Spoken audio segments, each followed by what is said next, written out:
रात का सन्नाटा था। गांव के एक छोटे से घर में 3 साल का बच्चा नींद से ऐसे चीख कर उठा कि पूरे आंगन की हवा कांप गई। उसके मुंह से जो शब्द निकले उन्होंने सबकी रूह तक हिला दी। मेरी पत्नी सीमा कहाँ है? मेरे 3 बच्चे मोहन, गुड्डी और राधा कहाँ हैं? ये मेरा घर नहीं है। मेरा घर वहां है जहां आंगन में नीम का पेड़ है और उसकी जड़ के नीचे पत्थर के नीचे एक चाबी दबाई है। मां घबराकर उसे बाहों में समेट लेती है, माथे पर हाथ फेरती है, पर बच्चा बार बार वही बातें दोहराता रहता है। चेहरा मासूम, आवाज बेहद यकीनी, जैसे वह अभी अभी उस घर से होकर लौटा हो जिसकी गंध तक वह पहचानता है। दिन बीतते हैं और उसकी बातें कम होने के बजाय गहरी होती जाती हैं। वह पुराने घर का हर कोना, हर रास्ता, हर आहट बयां कर देता है, यहां तक कि अपनी मौत तक का दृश्य। मैं सड़क पर साइकिल से जा रहा था, तभी एक ट्रक ने टक्कर मारी। मेरी छाती कुचल गई। लोग मुझे घेर कर खड़े थे और मैं उन्हें देख रहा था, पर कोई मुझे देख नहीं पा रहा था। घर वालों की रातों की नींद गायब हो जाती है। आखिरकार वे तय करते हैं कि उसे उसी गांव ले जाया जाएगा जिसका वह रोज जिक्र करता है, और यहीं से शुरू होता है वह क्षण जिसने सबको सन्न कर दिया। हरियाणा के एक गांव में राहुल नाम के बच्चे ने जन्म लिया था। शादी के कई साल बाद घर में रोशनी आई थी, इसलिए पूरे परिवार की आंखों में उसे देखकर अलग ही चमक थी। दादी ने दरवाजे की देहरी पर हल्दी छिड़की, मां ने नजर उतारी, पिता ने उसकी छोटी सी मुट्ठी अपनी हथेली में दबाई और मन ही मन बहुत कुछ मांग लिया। शुरुआत के महीनों में सब कुछ एकदम सामान्य रहा। राहुल रोता, हंसता, गुनगुनाता, मिट्टी में खेलता और शाम को थककर मां की गोद में सो जाता। पर जैसे जैसे वह बोलना सीखने लगा, उसके शब्दों में अजीब सी परिपक्वता घुलती गई। वह खेलते खेलते अचानक रुक जाता और कहता, मेरा नाम कृष्ण है, मेरी पत्नी सीमा है, मेरे 3 बच्चे हैं। पहले पहले यह सुनकर सब हंस देते। दादी कहती, किसी ने मजाक में कुछ बोल दिया होगा, याद रह गया। मां झिड़क देती, जैसी बातें सीखोगे वैसी ही बोलोगे। लेकिन राहुल की बातें यूं ही नहीं थीं। वे हर दिन नई बारीकियां लेकर लौटतीं, जैसे किसी पुराने घर की परत दर परत धूल झड़ रही हो और दीवारों पर उभरते जा रहे हों असली रंग। राहुल कहता, मेरे असली घर के आंगन में नीम का बड़ा पेड़ है। उसकी जड़ के पास मिट्टी थोड़ी उखड़ी हुई है, नीचे पत्थर दबा है, उसके नीचे चाबी छुपी है, बक्से की चाबी। पेड़ के नीचे लोहे का नलका है जिसका हैंडल जंग से अटकता है, उसे जोर से झटका देना पड़ता है। आंगन की दाईं दीवार से सटा मिट्टी का चूल्हा है, ऊपर कालिख की काली परत, देहरी पर लाल धागा बंधा रहता है और अंदर कोने में राम सीता की तस्वीर है। उसके सामने तांबे का लोटा रखा रहता है। सुबह सुबह उसमें जल भरते हैं। वह बोलता तो लगता जैसे किसी पुराने घर का नक्शा उसकी सांसों में दर्ज है।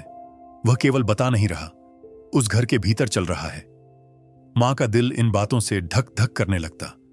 वह उसे बाहों में लेकर बार बार समझाती, ऐसी बातें नहीं करते। पिता चुप रहते, पर उनकी चुप्पी में शक और डर एक साथ पलते। वे सोचते, 3 साल का बच्चा इतना सब कैसे जानता है। राहुल की दुनिया भी अजीब हो गई थी। दिन में वह मिट्टी में उंगली से नक्शा बनाता, नीम का पेड़, नलका, चूल्हा, देहरी का धागा। रात में अचानक चीख कर उठ बैठता। कभी कभी वह बिस्तर पर बैठकर दूर कहीं सुनता रहता। हॉर्न की तेज आवाज, लोहे का कोई जानवर गरजता हुआ और फिर अचानक सन्नाटा। मां उसे सीने से लगाती, सपना होगा। पर उसके सपनों में केवल डर नहीं था, वहां एक भयानक घटना की गूंज थी जो शब्दों के बिना भी उसके होंठों पर वापस लौट आती। धीरे धीरे घर और पड़ोस में बातें फैल गईं। सवेर की चौपाल पर लोग फुसफुसाते, वो छोटा, वही तो जो अपने पिछले घर की बातें बताता है। कोई कहता बच्चे की कल्पना है, कोई कहता किसी का बहकाया हुआ है। पर राहुल की बातें हर बार पहले से ज्यादा ठोस हो जाती। जगहों के नाम, मोड़ों की दिशा, दीवारों के रंग। वह कहता, नीम के पास से गुजरते हुए दाएं मुड़ना, फिर एक संकरी गली आती है जहां दीवार पर किसी ने कोयले से सूरज बनाया है। उसके नीचे टेढ़े मेढ़े अक्षरों में राम लिखा है। वह कहता, रसोई में सरसों के तेल की महक रहती है और कभी कभी गुड़ के पकवान भूने जाते हैं। भाप मीठी लगती है। पिता अब मन ही मन बिखरने लगे। वे रात में जागते, बरामदे में बैठकर बीड़ी सुलगाते और दूर अंधेरे में खो जाते। उन्हें लगता, अगर यह सब सच नहीं है तो इतने विवरण कहां से आते हैं, और अगर सच है तो किस तरह का सच है जिसे मान लिया जाए तो दुनिया की समझ ही बदलनी पड़े। एक शाम उन्होंने थोड़ी सख्ती से राहुल से पूछा, तुम्हारी पत्नी का नाम? राहुल ने बिना सोचे कहा, सीमा। बच्चों के? मोहन, गुड्डी, राधा। घर कैसा? पीली मिट्टी की दीवार, कच्चा बरामदा, अंदर लकड़ी की छोटी चौकी, उसके नीचे बक्सा जिसकी चाबी नीम की जड़ में। पिता ने आंखें मूंद लीं। उन्हें अचानक लगा जैसे उनके कंधों पर कोई अदृश्य बोझ रख दिया गया हो। रात को राहुल फिर से चीखा। इस बार उसकी चीख में दहशत से ज्यादा दर्द था। वह हाँफ रहा था। ट्रक आ रहा है, बहुत तेज, लोहे का पहिया, छाती नहीं। उसकी सांस रुक रुक कर चल रही थी। मां ने उसके सिर पर पानी के छींटे मारे, उसे कसकर पकड़ा, पुराना लोकगीत गुनगुनाया। रुई के फाहों की तरह उसकी पलकें भारी हुईं, पर चेहरे पर जो खरोंचें डर ने छोड़ी थीं वे सुबह तक नहीं गईं। अगली सुबह उसने मिट्टी में फिर वही नक्शा बनाया।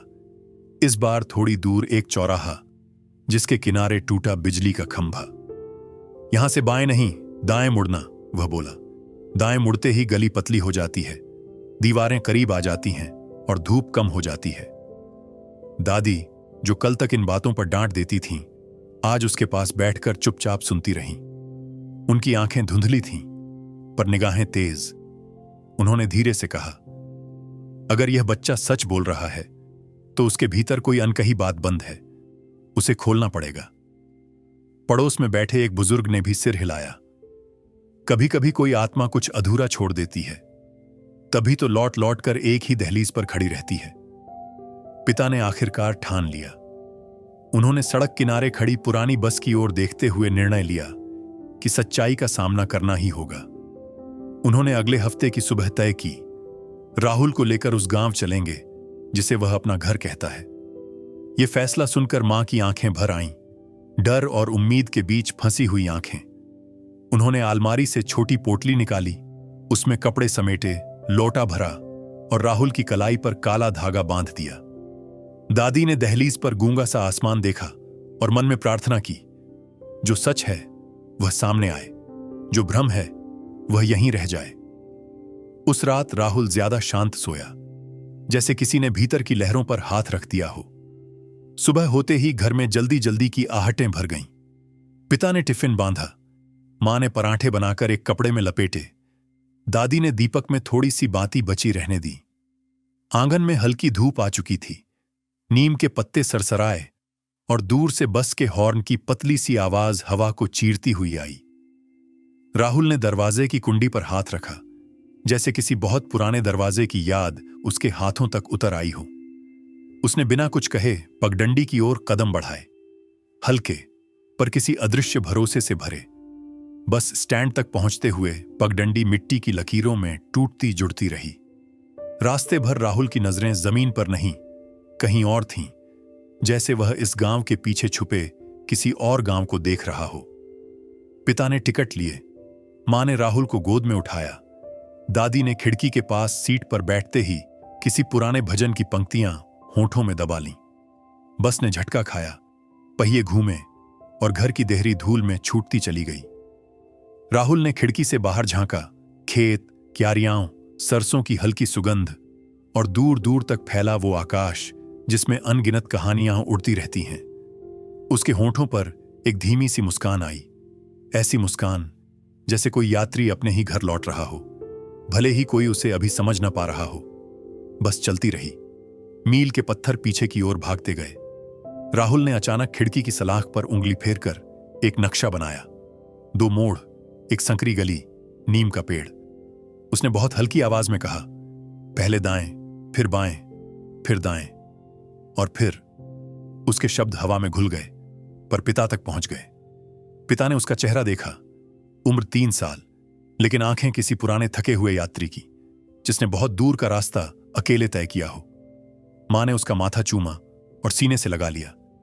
उनके दिल की धड़कनों में एक साथ 2 भाव थे, डर कि इस राह के अंत में क्या मिलेगा, और यकीन कि जो मिलेगा वही सत्य होगा। दोपहर से पहले बस उस कस्बे में पहुंची जहां से उस गांव की सड़क कटती थी। पिता ने उतरते ही चारों दिशाओं पर नजर डाली। धूल से भरे पेड़, पान की दुकान के बाहर लाल थूक की निशानियां और सड़क किनारे खड़े 2-3 रिक्शे।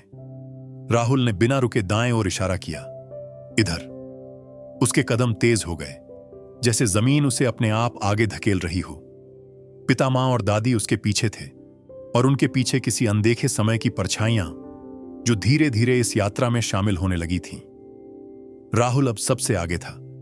उसके छोटे छोटे कदमों में अजीब सी दृढ़ता थी। पिता और मां हक्का बक्का उसे देखते हुए पीछे पीछे चल रहे थे। दादी के हाथ कांप रहे थे, पर उनके चेहरे पर गहरी गंभीरता थी। सड़क धूल भरी थी, किनारे किनारे गन्ने और सरसों के खेत थे। राहगीर उन्हें देखते और सोचते, कहां जा रहे होंगे ये लोग, पर किसी को भी असली कारण पता नहीं था। थोड़ी ही दूर चलने के बाद राहुल ने अचानक रुककर दाएं इशारा किया, यहीं से मुड़ना है। पिता चौंके, तुम्हें कैसे पता? राहुल ने कुछ नहीं कहा, बस वहीं से पगडंडी पकड़ ली। परिवार उसके पीछे पीछे बढ़ने लगा। पगडंडी कच्ची थी, बीच बीच में गायों के खुरों के निशान थे, कहीं कहीं पानी के गड्ढे। सूरज की तेज धूप में खेतों से आती गंध, मिट्टी और पसीने की महक सब कुछ और गाढ़ा कर रही थी। राहुल बिना हिचक आगे बढ़ता जा रहा था। कुछ देर बाद उसने फिर इशारा किया, यहां से बाएं। पिता ने देखा, सचमुच उस ओर एक संकरी गली थी, इतनी तंग कि 2 आदमी साथ नहीं चल सकते थे। दीवारों पर कहीं कहीं चूने की परत झड़ चुकी थी। राहुल ने उस गली में कदम रखा। उसके कदमों की चाल अब और तेज हो गई थी। गली के बीचों बीच पहुंचकर उसने अचानक दीवार पर उंगली रख दी। दीवार पर कोयले से खींचा गया सूरज बना हुआ था, और उसके नीचे टेढ़े मेढ़े अक्षरों में लिखा था, राम। पिता के पैरों तले जमीन खिसक गई। मां का गला सूख गया। यह वही निशानी थी जिसके बारे में राहुल महीनों से बता रहा था। गली पार करते ही सामने नीम का पेड़ खड़ा था, ऊंचा, चौड़ा और छायादार। उसकी जड़ के पास सचमुच मिट्टी उखड़ी हुई थी और एक बड़ा पत्थर दबा था। राहुल उस पेड़ की ओर भागा। उसने झुककर पत्थर को छू लिया और मिट्टी हटाने लगा। उसके हाथ कांप रहे थे, लेकिन आंखों में चमक थी। पिता और मां अब कुछ बोल ही नहीं पा रहे थे। पेड़ के नीचे पुराना नलका भी था, जंग खाया, चरमराता हुआ। राहुल ने उसका हैंडल उठाकर दिखाया, देखो, यही है, यही अटकता है। नलके से टप टप पानी की बूंदें गिरी। मां के गाल पर आंसू ढलक आए। उन्हें अब यकीन होने लगा था कि यह सब कोई कल्पना नहीं हो सकती। फिर राहुल सीधे उस घर की ओर बढ़ा जिसकी ओर उसकी उंगली महीनों से इशारा करती रही थी। घर के सामने कच्ची देहरी थी जिस पर लाल धागा बंधा था। दरवाजे के पास पहुंचते ही वह ठिठक गया। उसके चेहरे पर एक गहरी भावनात्मक लहर दौड़ गई। धीरे धीरे उसने दरवाजे पर कदम रखा। अंदर वही पूजा का कोना था, दीवार पर कालिख जमी हुई और चौकोर जगह साफ, जैसे वहां लंबे समय तक तांबे का लोटा रखा रहा हो। तभी दरवाजे पर एक औरत आकर खड़ी हो गई। उसकी आंखों में सन्नाटा था, होंठ कांप रहे थे। उसके माथे पर सिंदूर की रेखा अब फीकी पड़ चुकी थी। राहुल ने उसे देखा और अचानक उसका गला भर आया। उसकी आंखें नम हो गईं और उसके मुंह से एक ही शब्द निकला, सीमा। औरत ने सुनते ही आंचल से मुंह ढक लिया। उसका पूरा शरीर कांप उठा। वह देहरी पकड़कर बैठ गई। आंखों से आंसू बह निकले। भीतर से एक किशोर लड़का बाहर आया। जैसे ही राहुल की नजर उस पर पड़ी, उसके होंठ कांपते हुए बोले, मोहन। उसके बाद एक छोटी लड़की बाहर आई, गुड्डी, और सबसे छोटी ने आंगन में खड़े होकर उसे देखा। राहुल ने पुकारा, राधा। आंगन में गहरा सन्नाटा छा गया। किसी के पास शक करने की कोई वजह नहीं बची थी। 7 साल का बच्चा उन चेहरों को नाम लेकर बुला रहा था जिन्हें उसने कभी देखा तक नहीं था। पत्नी के आंसू थमने का नाम नहीं ले रहे थे। बच्चे जड़वत खड़े उसे देख रहे थे। राहुल के परिवार के लोग एक दूसरे की ओर देखने लगे। उनकी आंखों में डर भी था और विस्मय भी। राहुल अब फूट फूट कर रो रहा था। उसकी सिसकियों में किसी ऐसे इंसान का दर्द था जिसने अपना सब कुछ खोकर अचानक पा लिया हो। उसने सीमा की ओर हाथ बढ़ाया, लेकिन बीच में ही रुक गया। जैसे उसकी आत्मा जानती हो कि इस जन्म में यह रिश्ता अधूरा रह जाएगा। सीमा की आंखों में सवाल तैर रहे थे। अगर यह वही है तो यह लौटा कैसे? उसके आंसू मिट्टी पर टपक रहे थे। आसपास खड़े लोग धीरे धीरे इकट्ठा हो गए। गांव वालों में हलचल मच गई। कोई कहता यह करिश्मा है, कोई कहता पुनर्जन्म है, और कोई बस अविश्वास से सब देख रहा था। फिर राहुल ने धीरे धीरे अपनी जुबान खोली। उसकी आवाज कांप रही थी। मैं सड़क पर साइकिल चला रहा था, बाजार की ओर। अचानक पीछे से ट्रक आया। तेज हॉर्न, लोहे का पहिया। मेरी छाती कुचल गई। मैं जमीन पर गिरा और वहीं मेरी सांस टूट गई। लोग मुझे घेर कर खड़े थे। कोई पानी छिड़क रहा था, कोई मेरा नाम पुकार रहा था। लेकिन उसी समय मैं उनके बीच खड़ा सब देख रहा था। मेरी आत्मा शरीर से निकल चुकी थी। फिर मुझे घर लाया गया। मैंने देखा मेरा शरीर आंगन में रखा गया। मेरी पत्नी सिर पकड़कर रो रही थी। बच्चे मुझे पकड़कर चिल्ला रहे थे। मैं उन्हें गले लगाना चाहता था, पर मेरे हाथ उनके आर पार निकल जाते थे। मेरी आवाज कोई नहीं सुन रहा था। कुछ ही घंटों बाद मुझे चिता पर ले जाया गया। लकड़ियां सजाई गईं, घी और कपूर डाला गया। जैसे ही आग की पहली चिंगारी मेरे शरीर से लगी, मेरी आत्मा चीख उठी। ऐसा लगा जैसे सैकड़ों बिच्छू एक साथ डस रहे हों। बाहर से लोग बस धुआं और आग देख रहे थे, लेकिन मैं उस जलन को जी रहा था। मेरा शरीर धीरे धीरे जलकर राख में बदल गया, लेकिन मैं वहीं मंडराता रहा। जब सब लोग रोते रोते लौट गए, मैं अकेला उस राख के पास खड़ा रहा। वही शरीर जिसने मुझे जीवन भर सहारा दिया, अब राख में बिखरा पड़ा था। मेरी आत्मा उस जगह से अलग नहीं हो पा रही थी। फिर शुरू हुआ मेरा 13 दिनों का भटकना। मैं अपने ही घर में घूमता रहा। मैंने देखा मेरे बच्चे खेल रहे हैं, मेरी पत्नी चूल्हे पर रोटी पका रही है, मेरे माँ बाप कोनों में बैठे आह भर रहे हैं। मैं भूखा था, प्यासा था। हर बार जब खाने की थाली की ओर बढ़ता, हाथ खाली लौट आता। जब बच्चे सोते, मैं उनके पास जाकर उनके सिर पर हाथ फेरना चाहता, लेकिन मेरी हथेली उनके आर पार निकल जाती। मैं रोता, चीखता, पर कोई मेरी मौजूदगी महसूस नहीं करता। दिन बीतते गए। रातें सबसे कठिन थीं। जब सब सो जाते, मैं अकेला आंगन में खड़ा रहता। हवा सन्नाटे से भरी होती और मेरी आत्मा तड़प से। ऐसा लगता मानो मैं किसी अदृश्य जेल में कैद हूं।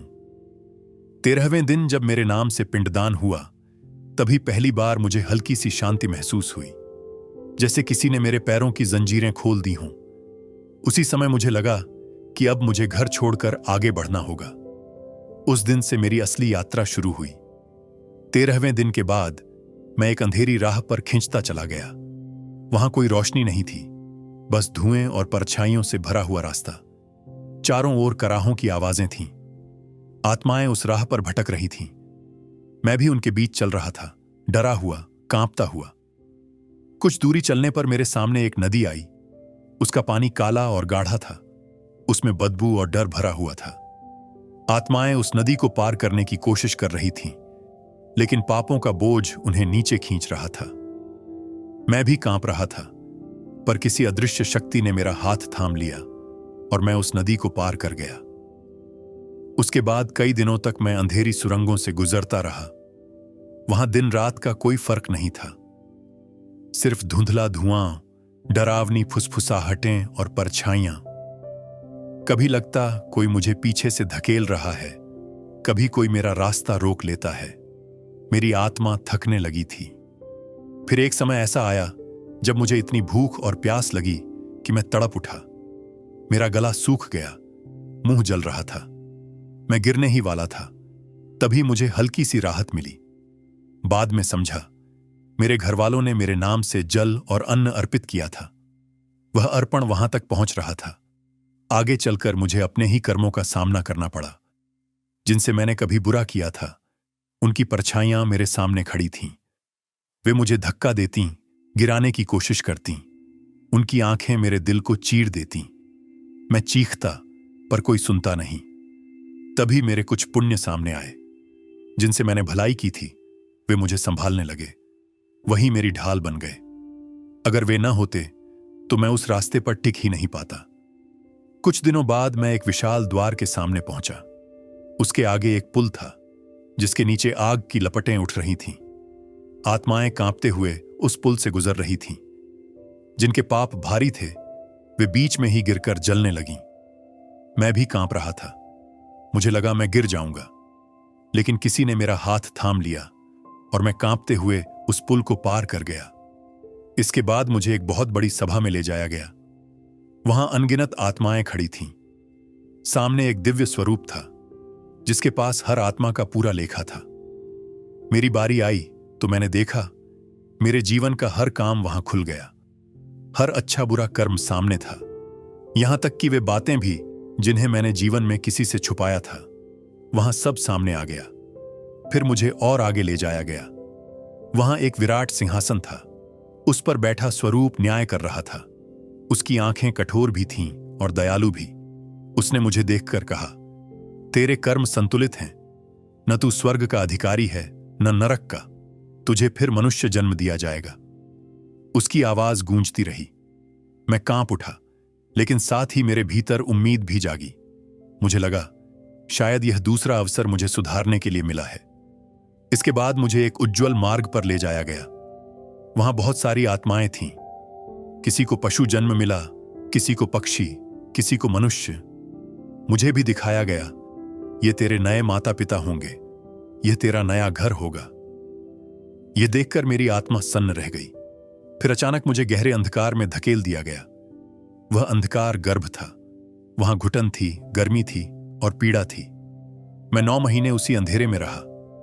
धीरे धीरे मेरी पुरानी यादें धुंधली होने लगीं, लेकिन कुछ बातें इतनी गहरी थीं कि मिट नहीं सकीं। यही वजह है कि जब मैं इस जन्म में 3 साल का हुआ तो मेरी जुबान पर बार बार वही बातें लौट आती। मेरी पत्नी सीमा है, मेरे 3 बच्चे हैं, मेरा घर वहां है जहां नीम का पेड़ है। यही मेरी यात्रा थी, यही मेरा सच था।